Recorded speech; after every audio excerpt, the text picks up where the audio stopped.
Hello, Excellence Families. Danny Barnes, Director of Agent Relations with Excellence Realty. I'm here with Paul Sardone, attorney with Excellence Title. And, a lot of talk about the different updates of the FARBAR as is contract. And, we've released a lot of that content in Excellence Hub. But Paul just wants to briefly cover it again. And, I'm looking forward to it also. I haven't had a chance to look at the new updates. So, Paul, hope you're doing well. I'll turn it over to you at this time. All right, thanks, Danny. Yeah, I'll get right into it. I want to talk about the change in the contract. We've heard a lot about it. It went into effect November 1st is the first day so the first thing is when you guys are writing offers, you should make sure you're using the latest version. I know all the excellent software has it, but if you receive an offer as a listing agent, on the bottom, it should say the November 2021 revision. So you know you're using the latest and greatest version. There's two major things I see. There's a few other things, and we can talk about those another day, but I don't want to take too much time.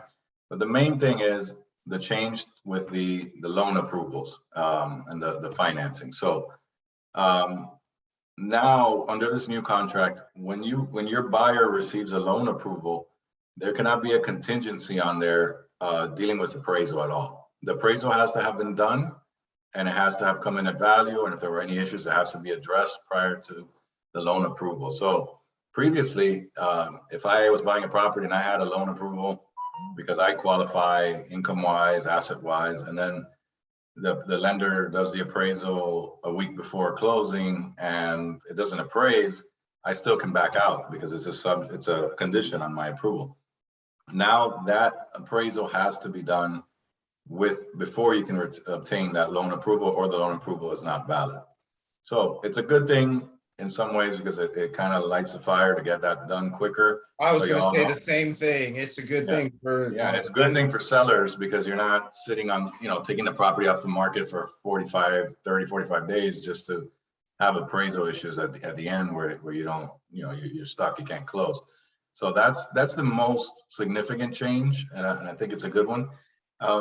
The other thing that changed that maybe present issues is in the personal property section on the top of the first page, where certain things are included, certain things are excluded.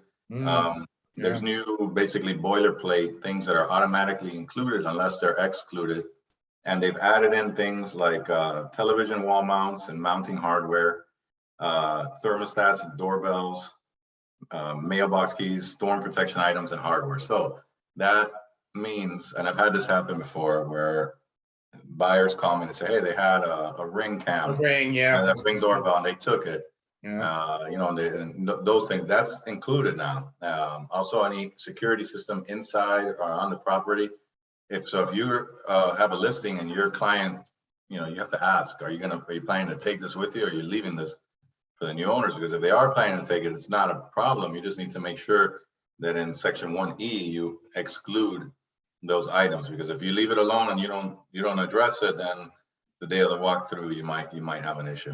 Also with shutters, the storm shutters, you need to make sure your clients have not only all the metal, but they have all the screws and all the brackets, which a lot of times people buy a house, they may have never put up the shutters, they don't even know what they have or what they don't have. But now a buyer could say, hey, we need to confirm that this is all here. Or else you could run into an issue where they're in breach of the contract and all these things. When the personal property stuff especially happens, it always ends up costing you guys as agents money, because you have to give credit here or credit there to somebody just to make them happy, just to get the deal done. So I want to help you guys avoid that. So that's why I want to talk about that. But there's a couple other things. I know this is a brief thing, we don't have time to get into it, but if anybody's filling out the contract, has any questions, or is not sure, just definitely let me know. We're available, by email, by chat, by phone, to answer any questions you guys have. Awesome, man. Yeah. Anything else you want to add, or? No. Well, the only other thing is make sure if the buyer, if the buyer's purchase is subject to selling another property, you can't just write that in the additional terms anymore. You have to use the addendum. If you don't use the addendum for it, it's not considered part of the contract, and it's not an excuse to get out of the contract. So it's another little detail. All right, man. Well, thanks for your time today. Really great information. Like I said, I haven't had a chance to look at Yeah. any of the updates yet, but that I'm going to, but those are good things to know. So, Yeah.